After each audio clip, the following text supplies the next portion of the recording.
नमस्कार दोस्तों, स्वागत है आपका इस ज्ञानवर्धक वीडियो में, जहां हम आपको आकाशगंगाओं की अद्भुत और रहस्यमयी दुनिया में ले चलेंगे। क्या आप जानते हैं कि हमारी आकाशगंगा एकमात्र गैलेक्सी नहीं है? ब्रह्मांड में करोड़ों करोड़ गैलेक्सियां हैं और हर एक का अपना अनूठा आकार, संरचना और इतिहास है। आज हम गैलेक्सियों के बारे में विस्तार से जानेंगे, उनकी उत्पत्ति, प्रकार और उनकी अद्वितीय विशेषताएं। तो चलिए शुरू करते हैं। सबसे पहले समझते हैं कि गैलेक्सी क्या होती है। गैलेक्सी, या जिसे हम हिंदी में आकाशगंगा कहते हैं, ब्रह्मांड के उन विशाल समूहों में से एक है जिसमें अरबों तारे, धूल, गैस और डार्क मैटर शामिल होते हैं। ये सभी एक साथ गुरुत्वाकर्षण बल से बंधे होते हैं। हमारी पृथ्वी जिस तारे यानी सूर्य के चारों ओर घूमती है, वह भी एक गैलेक्सी का हिस्सा है जिसे हम मिल्की वे कहते हैं। गैलेक्सी का आकार और संरचना लाखों से अरबों सालों में विकसित होती है और ब्रह्मांड के विस्तार के साथ ये भी बदलती रहती हैं। अब सवाल उठता है कि गैलेक्सियां कहां से आती हैं? आइए इसके बारे में और जानते हैं। वैज्ञानिक मानते हैं कि गैलेक्सियों का जन्म बिग बैंग के बाद हुआ था। लगभग 13.8 अरब साल पहले जब बिग बैंग हुआ तो ब्रह्मांड में सिर्फ गर्म गैस और ऊर्जा थी। धीरे धीरे गैस के बादल ठंडे हुए और उन्होंने छोटी छोटी संरचनाएं बनानी शुरू की, जो आगे चलकर गैलेक्सियों में बदल गईं। ये गैलेक्सियां समय के साथ एक दूसरे से दूर होती गईं, क्योंकि ब्रह्मांड लगातार फैलता जा रहा है। गैलेक्सियों का विकास बहुत जटिल प्रक्रिया है। ये गैस और तारों के क्लस्टरों से शुरू होती हैं और धीरे धीरे एक गैलेक्सी का रूप लेती हैं। साथ ही कभी कभी दो गैलेक्सियां आपस में टकराकर एक नई और बड़ी गैलेक्सी बना देती हैं।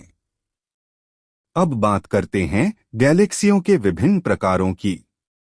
वैज्ञानिकों ने गैलेक्सियों को उनके आकार के आधार पर 4 मुख्य प्रकारों में बांटा है। सर्पिल आकाशगंगा।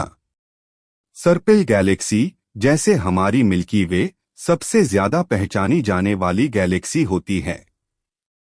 इसका केंद्र मोटा होता है और इसके चारों ओर सर्पिल भुजाएं होती हैं, जो तारों और गैस से भरी होती हैं। ये गैलेक्सियां ब्रह्मांड में बहुत आम हैं और इनमें नए तारों का निर्माण तेजी से होता है। अंडाकार आकाशगंगा। अंडाकार गैलेक्सियां गोल या अंडाकार आकार की होती हैं। इनमें सर्पिल गैलेक्सियों की तुलना में नए तारों का निर्माण कम होता है, क्योंकि इनमें गैस और धूल की मात्रा भी कम होती है। ये ज्यादातर पुराने तारों से भरी होती हैं और बहुत शांत दिखती हैं। अनियमित आकाशगंगा। इन गैलेक्सियों का कोई निश्चित आकार नहीं होता। इनकी संरचना अनियमित होती है, इसलिए इन्हें अनियमित आकाशगंगा कहा जाता है। ये ज्यादातर सर्पिल या अंडाकार गैलेक्सियों के टकराने से बनती हैं और इनमें नए तारों का निर्माण तेजी से हो सकता है। बार्ड सर्पिल आकाशगंगा। यह भी सर्पिल गैलेक्सी की तरह ही होती है, लेकिन इसके केंद्र में एक बार जैसी संरचना होती है जो तारों से बनी होती है। ये बार सर्पिल भुजाओं को केंद्र से जोड़ता है। हमारी मिल्की वे भी बार्ड सर्पिल गैलेक्सी का एक उदाहरण है। हमारी आकाशगंगा मिल्की वे एक विशाल सर्पिल गैलेक्सी है जिसमें लगभग 100 से 400 अरब तारे हैं। हमारी पृथ्वी और सौरमंडल इस गैलेक्सी के बाहरी किनारे पर स्थित है, जो कि एक सर्पिल भुजा के भीतर है। मिल्की वे गैलेक्सी का व्यास लगभग 1 लाख प्रकाश वर्ष है। यानी यदि आप प्रकाश की गति से भी यात्रा करें तो गैलेक्सी के एक छोर से दूसरे छोर तक पहुंचने में 1 लाख साल लगेंगे। मिल्की वे के केंद्र में एक विशालकाय ब्लैक होल है, जिसे वैज्ञानिक सैजिटेरियस ए कहते हैं। यह ब्लैक होल इतना शक्तिशाली है कि यह चारों ओर की गैस और तारों को अपनी ओर खींचता है। हमारी मिल्की वे गैलेक्सी के अलावा भी कई अन्य गैलेक्सियां हैं जो ब्रह्मांड में हमारी पड़ोसी मानी जाती हैं। इनमें से सबसे नजदीकी गैलेक्सी है एंड्रोमेडा। एंड्रोमेडा गैलेक्सी भी एक सर्पिल गैलेक्सी है और मिल्की वे से लगभग 2.5 मिलियन प्रकाश वर्ष दूर है।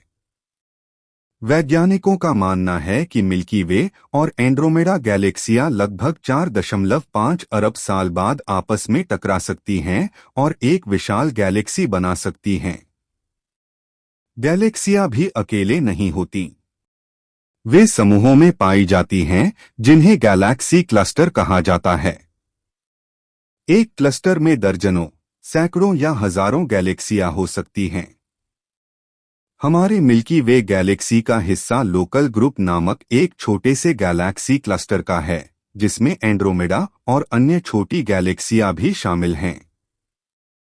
क्लस्टर से भी बड़े संरचनाओं को सुपर क्लस्टर कहा जाता है, जिनमें हजारों गैलेक्सी क्लस्टर हो सकते हैं। हमारा local group Virgo super cluster का हिस्सा है, जो एक बहुत ही विशाल और जटिल संरचना है। गैलेक्सियों से जुड़े कुछ दिलचस्प तथ्यों पर नजर डालते हैं।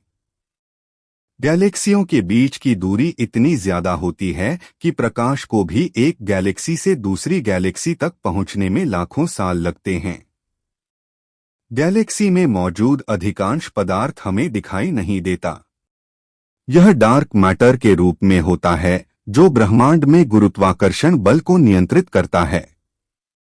मिल्की वे गैलेक्सी हर सेकंड में सैकड़ों किलोमीटर की गति से ब्रह्मांड में घूम रही है।